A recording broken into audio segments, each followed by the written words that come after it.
Sebelum kita mulai pertemuan perkuliahan hari ini, kita mulai dengan berdoa bersama dulu. Silakan Ketua Kelas memimpin doa. Berdoa sebelum perkuliahan mulai.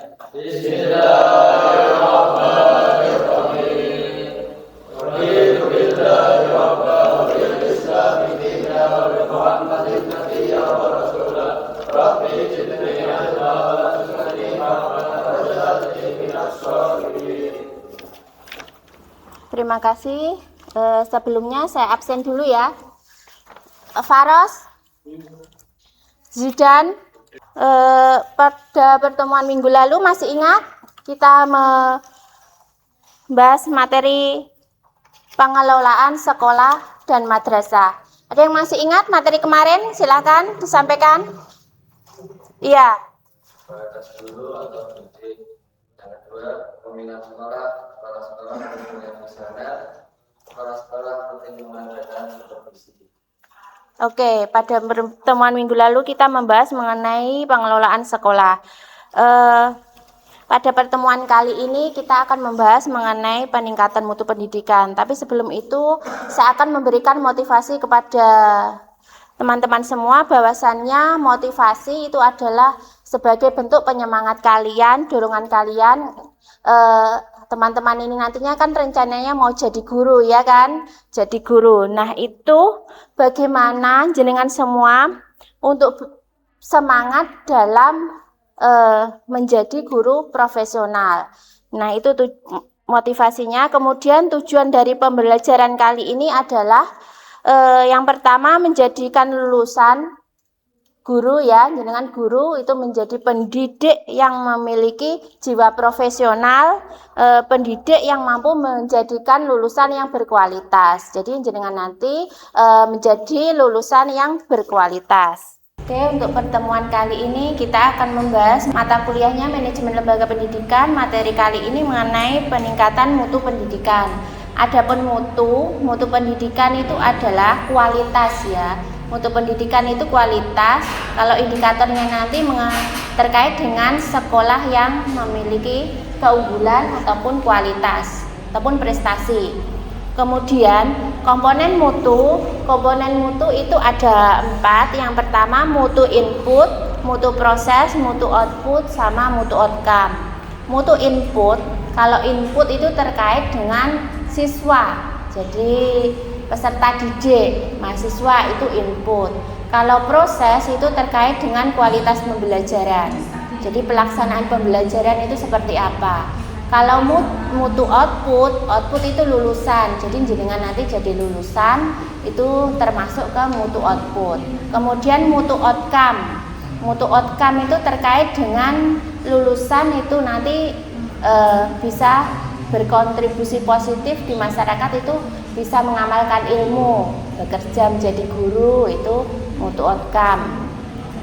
Kemudian konteks khusus mutu sekolah Islam itu yang pertama ada lingkungan yang bernuansa Islami, yang kedua lulusan yang fasih membaca, menghafal dan mengamalkan Al-Quran, yang ketiga terwujudnya karakter siswa yang berakhlak mulia.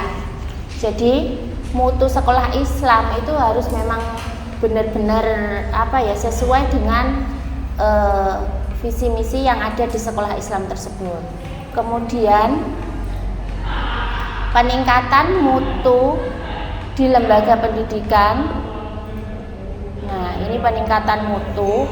Nah, peningkatan mutu itu dapat dilakukan melalui tadi komponen mutu ya. Tadi ada mutu input, ada mutu proses, output dan outcome. Ada 4 kan? Apa diulangi? Yang pertama apa?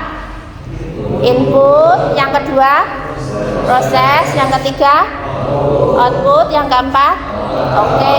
Nah itu peningkatan mutu. Jadi peningkatan mutu misalkan di sekolah Anda, di sekolah katakanlah contoh itu Darul Hikmah itu mencakup semua itu, mulai dari penerimaan siswa baru, kemudian prosesnya melalui pembelajaran baik tingkat MTS ataupun aliyah, kemudian output itu lulusannya, nah nanti jadi lulusan itu. Kemudian outcome nanti lulusannya, misalkan kalau outcome-nya MTS itu masuk ke aliyah ataupun ke SMA, kemudian kalaupun dari MA itu ke perguruan tinggi, seperti itu. Kalau mahasiswa jenengan outcome-nya nanti bisa bekerja.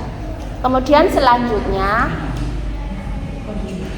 mengenai strategi utama peningkatan mutu. Strategi utama peningkatan mutu itu dilakukan melalui pengembangan kompetensi sumber daya manusia. Sumber daya manusia itu kalau di lembaga pendidikan itu guru ya. Jadi guru termasuk sumber daya manusia. Bagaimana cara peningkatannya? Itu melalui pelatihan, melalui seminar, kemudian sertifikasi guru, kemudian ada workshop pembelajaran gitu ya. Terus kemudian ada revitalisasi sarana prasarana. Nah, sarana prasarana yang belum lengkap itu di strategi peningkatan mutu itu harus mempunyai ketersediaan sarana prasarana. Misalkan ada fasilitas laboratorium, kemudian ada perpustakaan digital, kemudian ada lingkungan belajar yang nyaman. Jadi lingkungan belajar, lingkungan kelas itu tidak hanya bersih tapi harus nyaman untuk belajar. Nah, itu merupakan salah satu strategi peningkatan mutu. Kemudian selanjutnya ada modernisasi kurikulum. Kurikulum itu kan sebetulnya rencana pembelajaran yang ada di sekolah. Kalau di sekolah, kalau yang ada di kampus itu rencana pembelajaran yang untuk mahasiswa RPS itu. Kemudian modernisasi itu apa? Mengintegrasikan kurikulum nasional dengan keunggulan lokal nilai keagamaan. Misalkan kalau di MTS Darul Hikmah itu kan MTS-nya ikut nasional, kan ada yayasan berarti ngikuti yang ada di pondok juga, jadi digabung gitu ya kalau integrasi. Kemudian yang selanjutnya, peningkatan selanjutnya yaitu pemanfaatan teknologi digital, itu menerapkan sistem informasi manajemen sekolah untuk transparansi nilai, absensi, dan keuangan. Jadi sekarang ini yang namanya sekolah itu menggunakan teknologi digital ya. Apapun yang ada di sekolah, baik itu nanti nilai rapot, absensi, terus kemudian data guru itu ada semua. Jadi kita bisa meng-search secara online itu muncul. Terus kemudian tahapan peningkatan mutu. Tahapan peningkatan mutu, kalau jenengan mutu di sekolah, mutu bagaimana sih mutu itu kok bisa didapat? Nah, itu yang pertama, itu kan harus ada perencanaan, ya kan? Nggak mungkin sesuatu yang nggak ada perencanaan kan nggak mungkin, ya kan? Misalnya jenengan mau masuk kampus Darul Hikmah misalkan, jenengan kan punya perencanaan. Secara nggak langsung jenengan itu mengamalkan yang namanya manajemen, ya kan? Ada perencanaan yang pertama. Yang kedua, pelaksanaan. Dari perencanaan, oh saya mau masuk kampus Darul Hikmah, pelaksanaannya mau daftar, begitu. Kemudian pemeriksaan ceknya itu dari persyaratannya, siswa baru itu seperti apa, itu dicek, dipenuhi. Kemudian tindak lanjut itu adalah dari persyaratan tersebut yang dipersyaratkan oleh kampus itu terpenuhi apa enggak. Nah, kalau terpenuhi jadi ditindaklanjuti melalui diterima sebagai mahasiswa. Kemudian selanjutnya ada ini, kepemimpinan instruksional, budaya mutu, dan kemitraan masyarakat. Ini adalah faktor-faktor kunci dari keberhasilan mutu. Mutu pendidikan tadi di dalamnya kan ada kalau di sekolah itu kan yang sumber daya manusia tadi kan ada guru, ya kan, ada siswa, ada kepala sekolah. Nah, itu Pokoknya yang pelaku di dalam sekolah tersebut. Tidak mungkin kan sekolah ada siswanya, tidak ada guru kan tidak bisa jalan. Ada guru, tidak ada siswa juga tidak bisa jalan. Nah itu bagaimana kita mengetahui faktor kunci keberhasilannya? Yang pertama harus punya kepemimpinan yang instruksional. Jadi kepala sekolah itu harus memiliki jiwa kepemimpinan yang instruksional. Yang kedua, sekolah harus memiliki budaya mutu. Budaya mutu itu apa? Misalkan ya, katakanlah MTS Darul Hikmah, kalau setiap pagi sholat duha, nah itu termasuk budaya. Nah itu termasuk budaya yang menghasilkan mutu. Itu contohnya. Kemudian ada komitmen masyarakat. Masyarakat ini melibatkan komite sekolah. Komite sekolah di sini adalah humas. Kemudian ada orang tua atau wali santri, wali murid, alumni itu lulusan yang kemudian dunia industri ataupun dunia kerja yang nantinya akan menerima teman-teman ini menjadi lulusan, menjadi guru seperti itu. Kemudian itu materi mengenai peningkatan mutu pendidikan.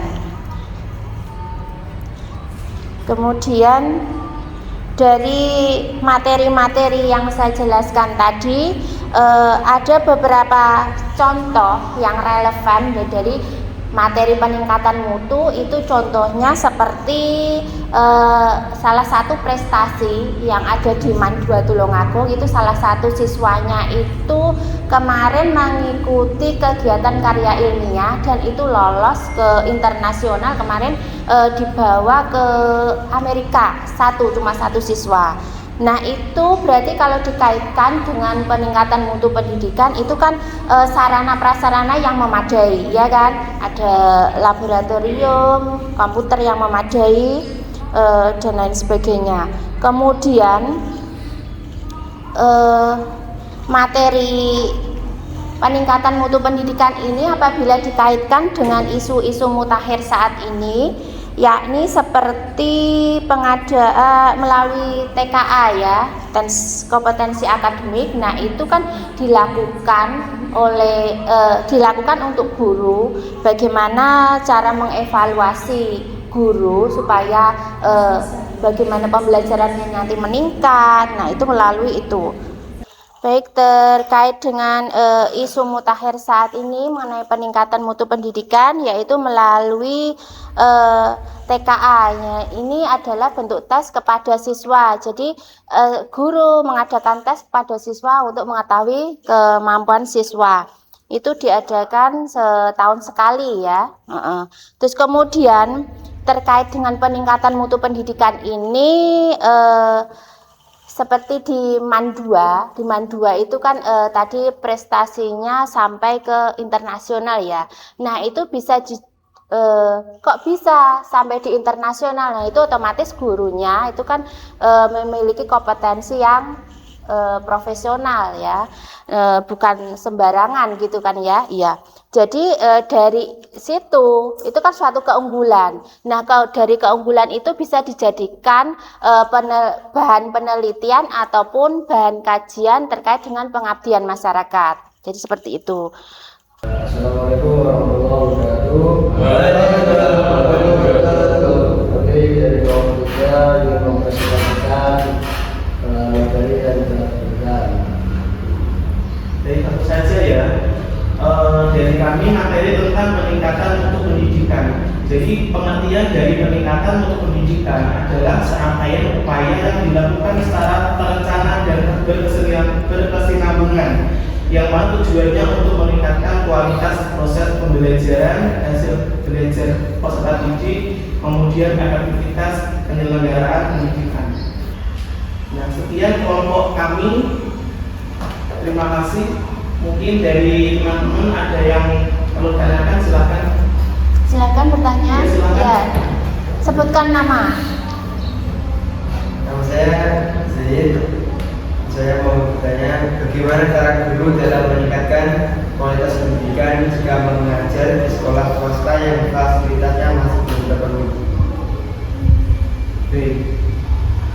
Ya, bisa langsung jawab, silakan.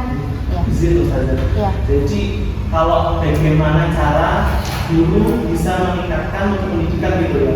Jadi kita itu sebagai pendidik jangan hanya fokus pada kemewahan dari fasilitas saja. Jadi fokusnya kita pendidik itu adalah bagaimana kita bisa mengelola pembelajaran, bagaimana kita bisa memanfaatkan lingkungan pembelajaran di sekolah seperti itu. Contohnya misalnya kalau mungkin sekolah yang belum punya laboratorium, kita kan bisa mungkin memanfaatkan lingkungan sekitar untuk praktek, atau mungkin dalam pembelajaran bahasa juga bisa pakai audio mungkin, jadi tidak perlu ke laboratorium bahasa seperti itu. Kalau mungkin fasilitasnya belum tercukupi seperti itu, mungkin bisa terima. Bisa Ya. Baik, saya akan menambahkan. Jadi yang perlu digarisbawahi bahwasannya guru itu tidak hanya terlalu fokus kepada yang namanya kemewahan. Jadi bagaimana guru itu mampu memanfaatkan lingkungan yang ada dalam pembelajaran itu dengan sebaik-baiknya. Seperti itu ya. Jadi guru itu juga harus kreatif gitu ya. Seperti itu. Sekian dari kami, jika ada salahnya kami mohon maaf sebesar-besarnya. Assalamualaikum warahmatullahi wabarakatuh. Waalaikumsalam warahmatullahi wabarakatuh.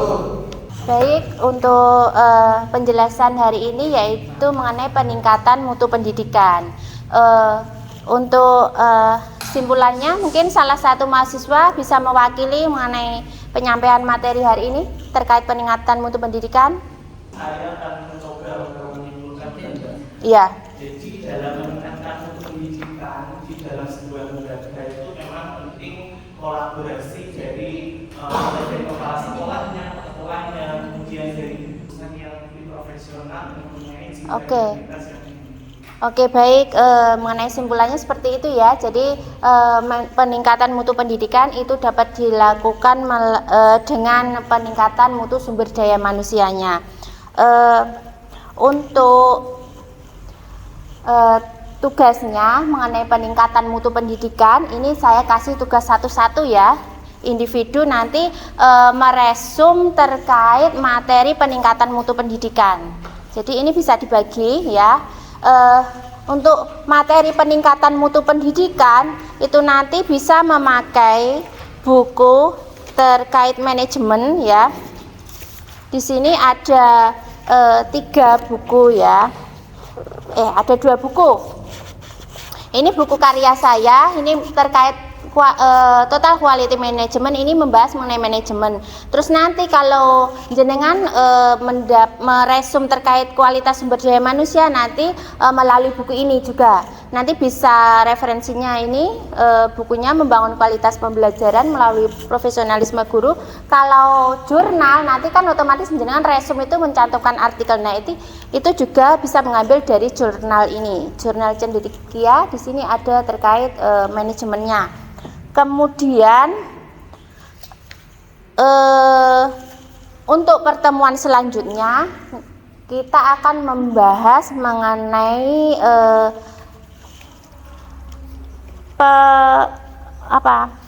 prestasi yang didapat oleh sekolah itu kaitannya dengan lulusan itu seperti apa. Jadi nanti kita akan membahas nanti jenengan mencantumkan itu, kemudian nanti nanti arahnya nanti ke humas seperti itu ya. Jadi pertemuan selanjutnya kita akan membahas mengenai kualitas lulusan, nanti bagaimana humas itu, masyarakat itu mengaplikasikan terkait lulusan. Sebelum saya akhiri, kita berdoa dulu ya. Silakan ketua kelas memimpin doa. Mulai.